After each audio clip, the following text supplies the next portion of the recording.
अस्सलामुअलैकुम वरहमतुल्लाहि वबरकातुहू। अज़ीज़ तलबा,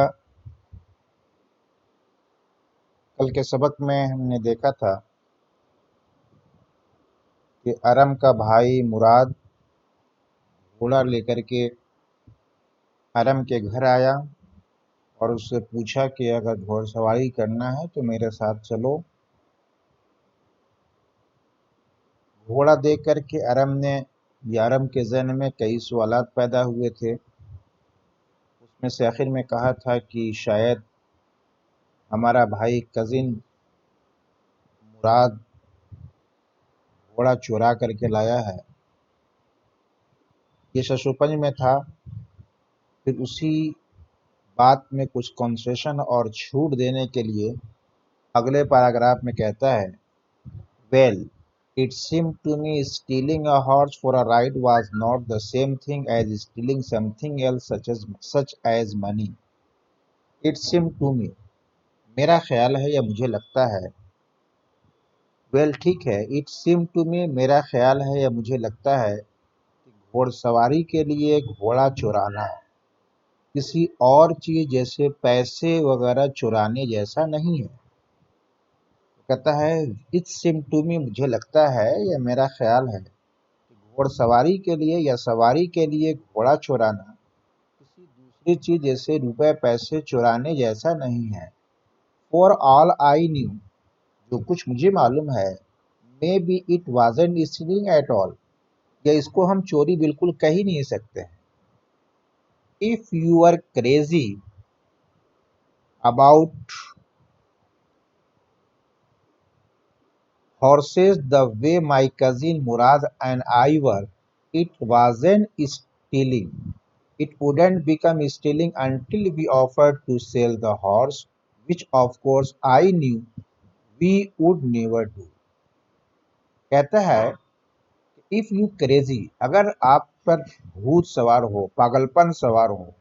इफ यू आर क्रेजी, बिल्कुल आप पागल हो इस काम के लिए। If you are crazy, crazy के मतलब किसी चीज के लिए दीवाना हो जाए, तो वहां पे क्रेजी कह सकते हैं कि अगर आप पागल हो जाओ किसके तरीके से, घोड़ों के बारे में, घोड़ों के लिए बिल्कुल आप ऐसे ही क्रेजी या पागल हो जाओ जैसे कि मेरा कजिन मुराद और मैं था, तो इट वाजंट स्टेलिंग, तो इसको हम चोरी नहीं कह सकते। इट वुडंट बिकम स्टेलिंग, ये चोरी नहीं हो सकती है until we offer to sell the horse, which of course, जब तक कि हम घोड़े को बेचने की पेशकश ना कर दे। यानी घोड़े को सवारी के लिए अगर कहीं से हमने लाया है तो उसको चोरी नहीं कर सकते, चोरी नहीं कर सकते। अगर घोड़े को हम दोबारा भेज दें कहीं से ला करके तो इसको हम चोरी कर सकते हैं। वुडंट बी स्टीलिंग, स्टीलिंग ये चोरी नहीं हो सकती है जब तक कि हम उसको, उस घोड़े को बेच न दें या बेचने के लिए पेशकश न कर दें।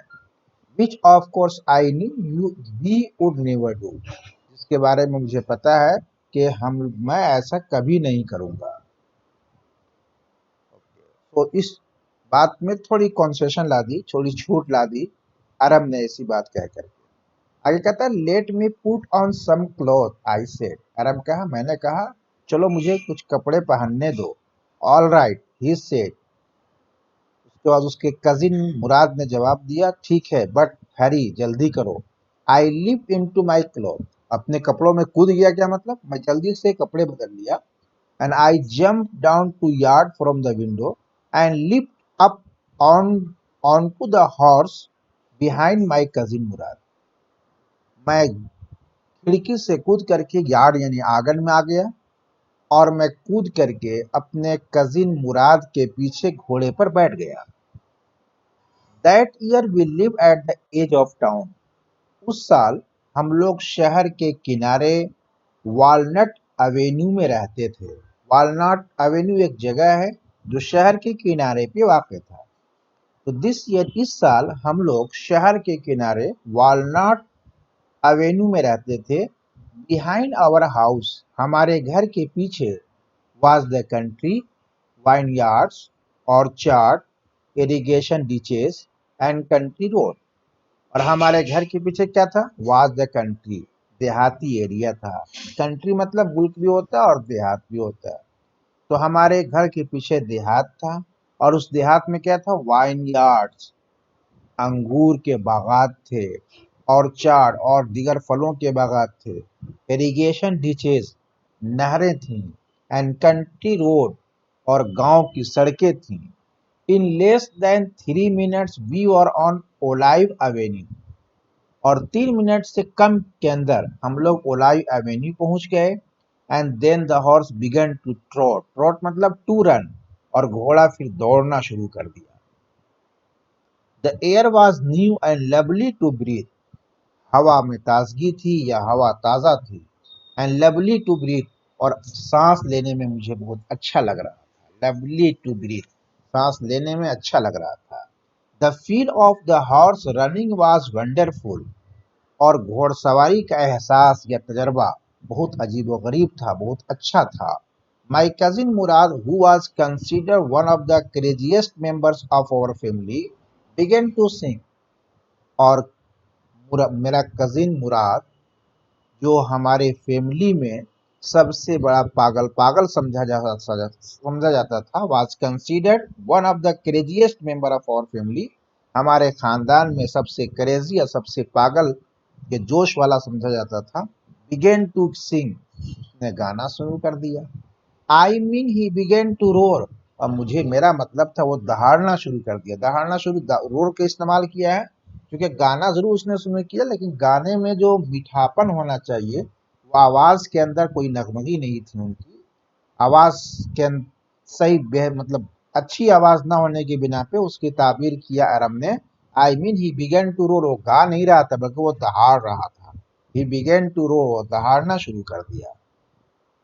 Every family has a crazy trait in it somewhere, and my cousin Murad was considered the natural descendant of the crazy stick in our tribe.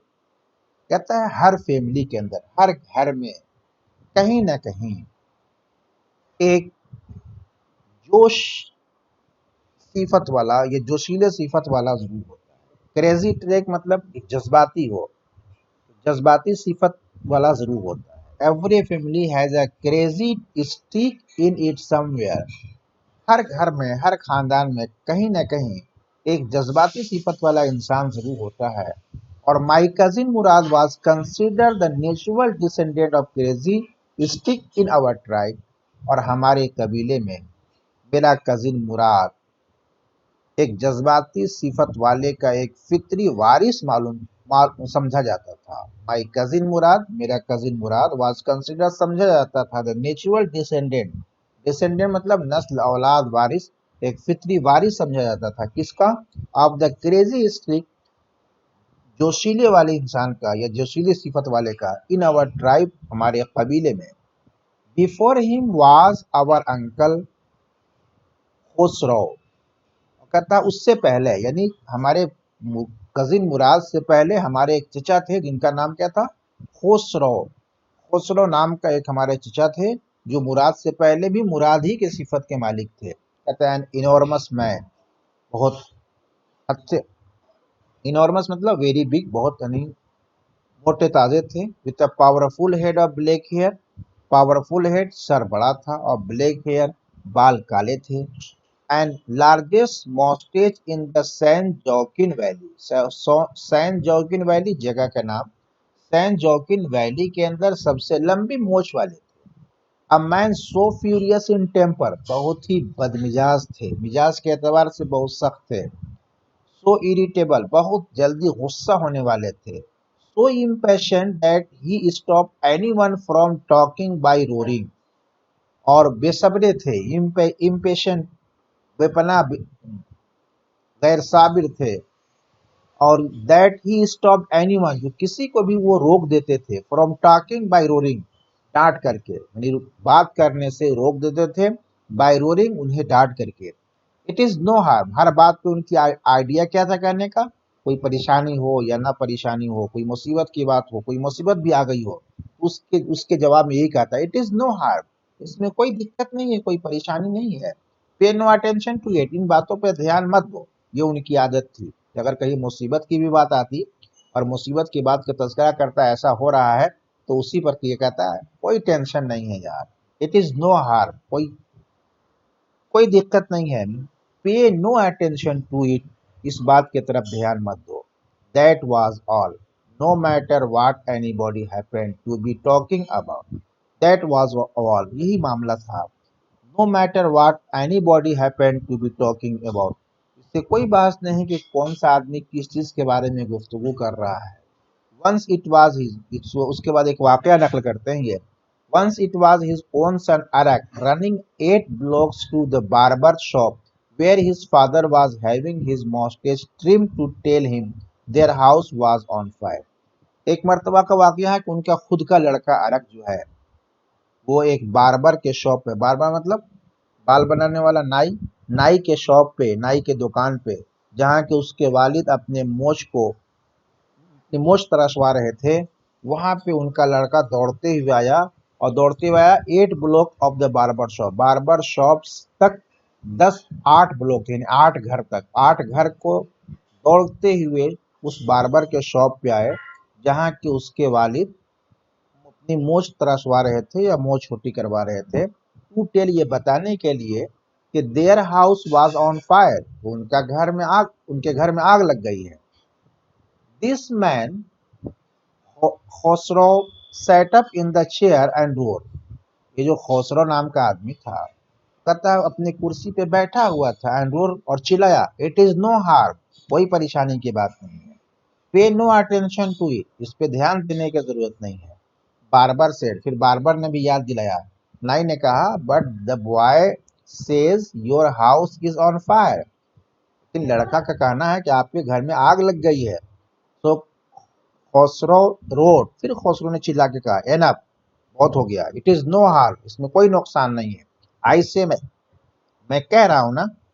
My cousin Murad was consider the natural descendant of this man, मेरे भाई cousin को कहा जाता था कि इसी आदमी का वो फितरी वारिस है।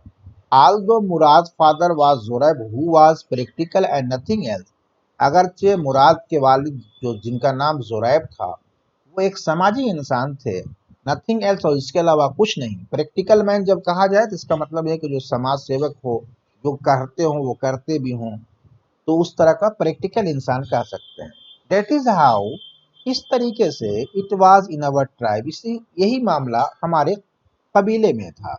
अ man could be the father of his son's flesh, कहता है एक इंसान अपने लड़के के जिस्म का वालिद तो हो सकता है, but that did not mean that he was also the father of his spirit, लेकिन इसका ये मतलब नहीं है कि वो उसके स्पिरिट, उसके जोश, उसके हौसले का भी वालिद है।